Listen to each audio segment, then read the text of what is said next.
Welcome back friends, welcome to Invest ji. एक बार फिर से आप सबका बहुत बहुत स्वागत है। फ्रेंड्स, कुछ निवेशक ऐसे हैं जो कि डिफेंस सेक्टर को लेके काफ़ी ज़्यादा बुलिश मोड में है। ऐसे निवेशक जानना चाहते हैं कि अगर डिफेंस फंड में ही ज़्यादा से ज़्यादा निवेश करके 20 साल छोड़ दिया जाए तो किस प्रकार पैसा बन सकता है। बुलिश होने के काफ़ी कारण भी हैं, क्योंकि भारत सरकार का फोकस काफ़ी ज़्यादा है डिफेंस सेक्टर के ऊपर। कल तक जहां हम सब कुछ इंपोर्ट करते थे, आज हम अच्छे खासे एक्सपोर्ट मोड में आ चुके हैं। आज इसी से रिलेटेड पूरा डिटेल में 1 बाय 1 आपके साथ में शेयर करने वाला हूं, ताकि हर किसी निवेशक को पता चल सकेगा कि आखिर डिफेंस सेक्टर में आपको करना क्या है और किस प्रकार आपको निवेशित रहने की ज़रूरत है। सबसे पहले मेरा इंट्रोडक्शन, मेरा नाम है रविकांत शर्मा और मैं MP registered mutual fund distributor हूं। मेरा एमपी रजिस्ट्रेशन नंबर है ARN 138523। Employ unique ID number दिया है EUIN E234641। तो फ्रेंड्स, आप देख सकते हैं आज का जो मेरा मेन टॉपिक है, डिफेंस सेक्टर फंड 20 साल में कितना दम। क्योंकि सवाल है 20 साल के लिए लगातार निवेशित रहने की, तो 20 साल में कितना दम ये सेक्टर दिखा सकता है। आज हम बात करेंगे एक ऐसे सेक्टर की जो देश की सुरक्षा से जुड़ा हुआ है, क्योंकि भारत सरकार का फोकस इसीलिए इस सेक्टर पे काफ़ी ज़्यादा है, क्योंकि देश की सुरक्षा से जुड़ा हुआ ये फंड है डिफेंस सेक्टर फंड। बहुत से निवेशक पूछते हैं कि अगर हम सिर्फ डिफेंस सेक्टर फंड में 20 साल के लिए निवेश करें तो क्या यह सही रहेगा, क्या इससे बड़ा मुनाफा मिल सकता है या इसमें रिस्क ज़्यादा है। आज इसी के बारे में पूरा डिटेल आपको जानने को मिलने वाला है, क्योंकि कई निवेशक ऐसे हैं जो सोचते हैं कि एक ही फंड में निवेश करके मालामाल होना है और रिटर्न भी इतना मिलना चाहिए कि सोचने वाला भी सोचता रह जाए कि इतना बड़ा पैसा कैसे बन सकता है। इसी कड़ी में बहुत सारे निवेशक हैं डिफेंस सेक्टर की तरफ ही ज़्यादा आकर्षित होते हैं, क्योंकि हर कोई जानता है कि भारत सरकार का फोकस इस फंड पे काफ़ी ज़्यादा है। जहां पे हम कल तक इंपोर्टर थे, आज हम अच्छे खासे एक्सपोर्टर बन चुके हैं। बहुत सारी ऐसी चीज़ें हैं जो कि हम दूसरे देशों को निर्यात करते हैं। डिफेंस फंड देखिए आखिर होता क्या है, क्यों इतना सरकार का इस पे फोकस है। डिफेंस फंड एक थेमेटिक म्यूचुअल फंड होता है। ये फंड सिर्फ उन्हीं कंपनियों में निवेश करता है जो रक्षा उपकरण, एरोस्पेस, हथियार निर्माण या सरकार को डिफेंस टेक्नोलॉजी सप्लाई करती है। यानी ऐसी ही कंपनियों में निवेश किया जाता है जो कि डिफेंस से कहीं ना कहीं जुड़ी हो।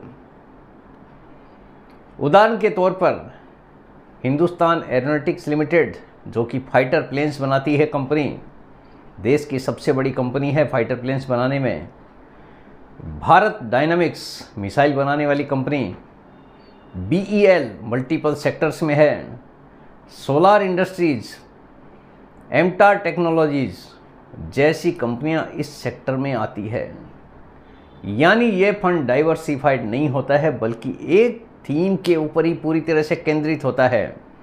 यानी जो कंपनियां केवल डिफेंस से रिलेटेड है, उन्हीं कंपनियों में इसका निवेश किया जाता है। ये आपको ध्यान रखने की ज़रूरत है कि इसका इन्वेस्टमेंट किस प्रकार होता है, उसके बाद ही आप पोर्टफोलियो का डिसीजन ले पाएंगे। पिछले कुछ सालों में डिफेंस सेक्टर का प्रदर्शन, कोई डाउट नहीं है कि इस सेक्टर ने धमाल किया है, काफ़ी बड़ा रिटर्न बना के भी दिया है। भारत सरकार ने मेक इन इंडिया और आत्मनिर्भर भारत के तहत डिफेंस सेक्टर पर खासा ध्यान दिया है। पिछले 4-5 साल में इस सेक्टर के शेयरों में 200% से ज़्यादा तक का ग्रोथ देखने को मिला है। अगर 200% का रिटर्न बना है 4-5 साल में, तो एक निवेशक को और क्या चाहिए। इसी कारण बहुत सारे निवेशक हैं इस सेक्टर की तरफ आकर्षित भी हो रहे हैं। निर्यात, एक्सपोर्ट भी लगातार बढ़ते जा रहा है। भारत अब हथियारों का बड़ा निर्यातक बन रहा है, क्योंकि भारत सरकार का फोकस है और भारत सरकार भी चाहता है कि ज़्यादा से ज़्यादा हथियारों को निर्माण किया जाए और एक्सपोर्ट किया जाए, जिससे आमदनी काफ़ी तेज़ गति से बढ़े। क्योंकि कुछ ऐसे आइटम्स हैं जो कि लगातार हमको इंपोर्ट करने पड़ते हैं। अगर हम एक्सपोर्टर बन जाएंगे तो कहीं ना कहीं बैलेंस करने की भी तैयारी भारत सरकार कर सकता है।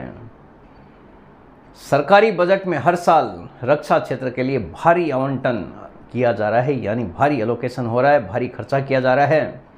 सरकार इसीलिए इस सेक्टर पे काफ़ी ज़्यादा फोकस कर रही है, क्योंकि देश की सुरक्षा से जुड़ा हुआ मामला है। आजकल आप देख ही रहे हैं, कभी कोई देश का वॉर शुरू हो जाता है तो कभी कोई देश का। जहां बात देश की सुरक्षा से हो तो किसी भी तरह का खिलवाड़ नहीं किया जा सकता, क्योंकि देश सुरक्षित रहेगा तभी किसी भी प्रकार का डेवलपमेंट संभव हो पाएगा। इसीलिए सरकार का फोकस इस सेक्टर पे काफ़ी ज़्यादा है। मतलब शॉर्ट टर्म में काफ़ी ये सेक्टर मजबूत दिख रहा है। लेकिन क्या 20 साल के लिए डिफेंस फंड में ही निवेश सही रहेगा, ये भी आपके लिए जानना ज़रूरी है, क्योंकि सवाल है 20 साल का और बड़ा पैसा बनाने का। तो 20 साल के लिए आपको क्या स्ट्रेटेजी बनाने की ज़रूरत है, एक एक पॉइंट्स आपको समझने की ज़रूरत पड़ेगी।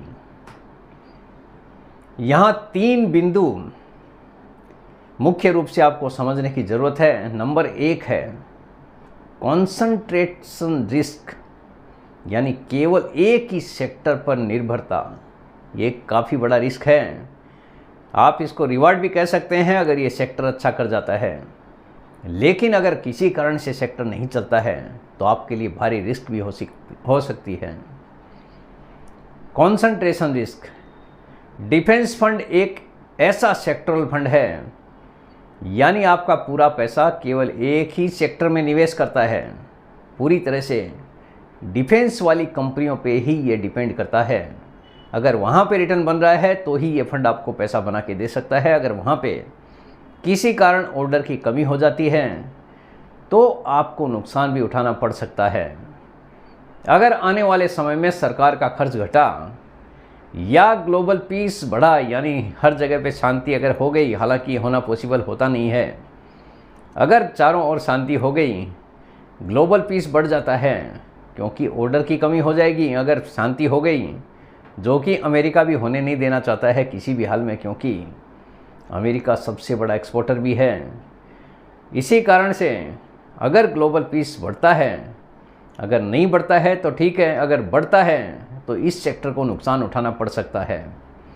तो डिफेंस कंपनियों के ऑर्डर में कमी आ सकती है। ऐसे में पूरे निवेश का रिटर्न प्रभावित हो सकता है। यानी आपने जो टारगेट डिसाइड किया है, हो सकता है कि वो लंबे समय में अचीव ना हो।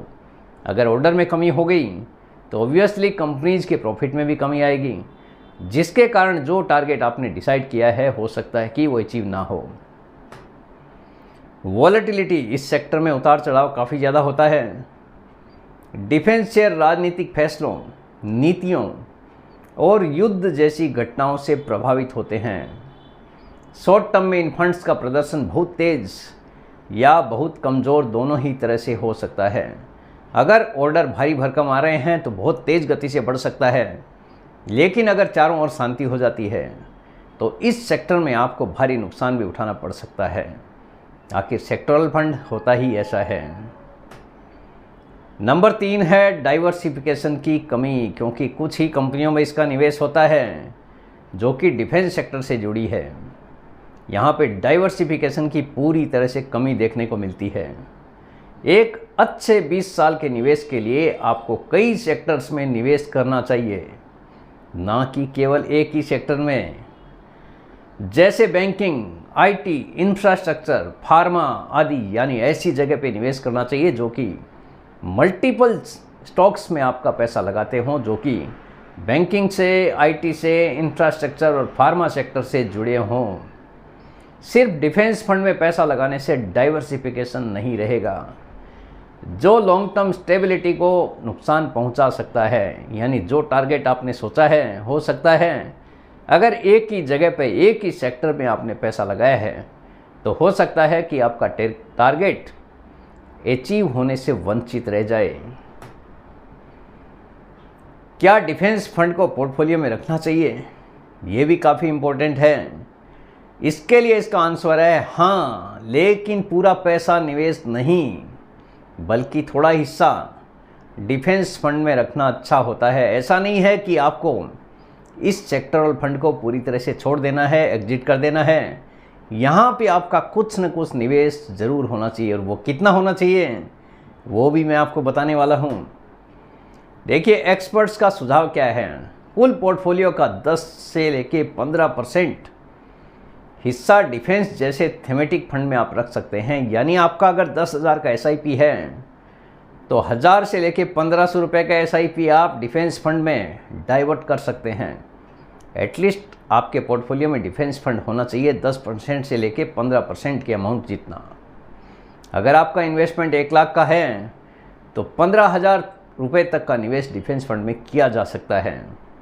बाकी पैसा देखिए, अभी डाइवर्सिफिकेशन ज़रूरी है, इसलिए flexi cap, large cap, multi cap जैसे डाइवर्सिफाइड फंड में आपको बाकी पैसा लगाने की ज़रूरत है। इससे आपको लॉन्ग टर्म ग्रोथ भी मिलेगी और जोखिम भी संतुलित रहेगा। यानी रिस्क आपका यहाँ पे काफ़ी ज़्यादा संतुलित हो जाता है। डाइवर्सिफाइड होने से पूरी तरह से आप एक ही सेक्टर पे डिपेंड नहीं रहते हैं, क्योंकि बाकी ये जो फंड है multi cap, flexi cap, large cap, इनमें 2 फंड ऐसे हैं जो कि बाज़ार की परिस्थिति के हिसाब से अपनी दशा और दिशा बदलता है। और लार्ज कैप फंड आप ओवरऑल देखोगे जहाँ पे गिरावट बाज़ार के मुकाबले कम देखने को मिलती है। यानी आपका पोर्टफोलियो पूरी तरह से संतुलित हो जाता है। 20 साल का अगर आपका दृष्टिकोण है, लॉन्ग टर्म व्यू देखिए क्या है। अगर भारत अगले 20 सालों में डिफेंस मैन्युफैक्चरिंग में आत्मनिर्भर बनता है, ग्लोबल एक्सपोर्ट लीडर बनता है और सरकार इस सेक्टर को प्राथमिकता देती है, तो इस सेक्टर में बेहतरीन रिटर्न की संभावना है। यानी लगातार सरकार अगर इस पे फोकस करती है तो ये सेक्टर आपको बड़ा रिटर्न बना के देने का दम रखता है। परंतु यह तभी लाभदायक होगा जब आप डाइवर्सिफाइड पोर्टफोलियो बनाएंगे, केवल एक सेक्टर पर नहीं टिकेंगे। क्योंकि कई बार ऐसा होता है 2-2, 3-3 साल तक भी सेक्टरल फंड हिलता नहीं है। ऐसे केस में आपका कॉन्फिडेंस डगमगा सकता है और आप काफ़ी ज़्यादा निराशावादी होकर आप यहाँ से पूरी तरह से एग्जिट करने का मूड भी बना सकते हैं। इसीलिए आपका पोर्टफोलियो कभी भी डाइवर्सिफाइड होना ज़रूरी है, ना कि एकदम एग्रेसिव होकर एक ही फंड में आपको पूरा पैसा लगाना है। डाइवर्सिफिकेशन किसी भी पोर्टफोलियो का एक अहम पार्ट है। निष्कर्ष देखिए क्या निकलता है। सिर्फ डिफेंस फंड में 20 साल का निवेश करना समझदारी नहीं रहेगी। यानी केवल एक ही फंड में अगर आप निवेश करते हैं तो बिल्कुल भी समझदारी नहीं होगी। इसे पोर्टफोलियो का एक हिस्सा ज़रूर बनाएं, पूरा नहीं। यानी कुछ हिस्सा आप यहाँ पे निवेश कर सकते हैं, जैसा मैंने आपको बताया 10% से लेके 15% तक जो आपका अमाउंट है निवेश करने का, उतने पैसे का आप यहाँ पे इन्वेस्टमेंट कर सकते हैं। अगर आपका SIP 10,000 रुपये का है तो 1000 रुपये से लेके 1500 रुपये तक का SIP आप डिफेंस सेक्टर में लगा सकते हैं। डिफेंस सेक्टर में ग्रोथ की संभावना बहुत है, लेकिन रिस्क भी उतना ही ज़्यादा है। डाइवर्सिफिकेशन ही लॉन्ग टर्म सक्सेस की कुंजी है। यह थीम पर भरोसा करना कभी भी पूरे भविष्य पर दांव लगाने जैसा होगा, क्योंकि अगर एक ही स्कीम नहीं चली तो आपके लिए पूरी तरह से ये दांव लगाने वाला काम हो जाएगा। आप अपने भविष्य पे दांव लगाने का काम कर रहे हैं, आप ये कह सकते हैं, जो कि कहीं से भी सही नहीं होगा। इसलिए डाइवर्सिफिकेशन होना काफ़ी ज़्यादा ज़रूरी है। तो फ्रेंड्स, उम्मीद करता हूँ आपको आज का वीडियो पसंद आ गया होगा। वीडियो अगर पसंद आ गया, वीडियो को लाइक करना, शेयर करना बिल्कुल मत भूलिए। बेल आइकन पे ज़रूर क्लिक करके रखिए। चैनल को ज़रूर सब्सक्राइब कीजिए। जितने ज़्यादा लोगों के साथ में हो सके शेयर कीजिए, ताकि हर किसी को इसका बेनिफिट मिल सके। Thank you very much friends. Thanks for watching this video.